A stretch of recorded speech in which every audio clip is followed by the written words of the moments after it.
बगिया बैठल बा सुगनवा तनी उड़ाई दाना नदी। बगिया बैठल बा सुगनवा तनी उड़ाई दाना नदी। तनी उड़ाई दाना नदी, तनी उड़ाई दाना नदी, तनी उड़ाई दाना नदी। बगिया बैठल बा सुगनवा तनी उड़ाई दाना नदी। बगिया बैठल बा सुगनवा तनी उड़ाई दाना नदी। सोने की थाली में जेवना परोसली, सोने की थाली में जेवना परोसली। सैया न जेव तनी जेवाई दाना नदी। बगिया बैठल बा सुगनवा तनी उड़ाई दाना नदी।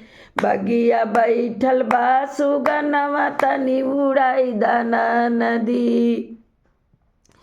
उड़ाई दाना नदी, तनी उड़ाई दाना नदी, तनी उड़ाई दाना नदी। बगिया बैठल बा सुगनवा तनी उड़ाई दाना नदी।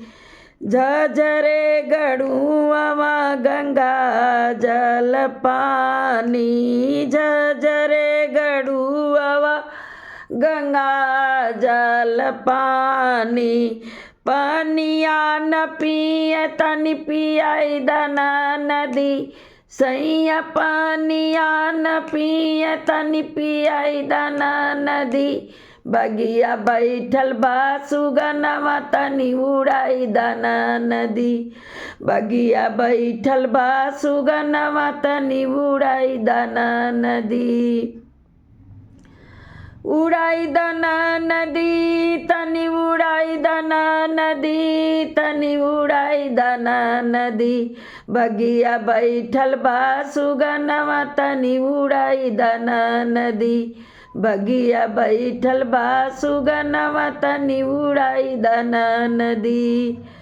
लवंगा खिली अखिली बीड़वा जोड़ावली, लवंगा खिली अखिली बीड़वा जोड़ावली। सैया बीड़वा न कूच तनी कुचाई दाना नदी। बगिया बैठल बा सुगनवा तनी उड़ाई दाना नदी।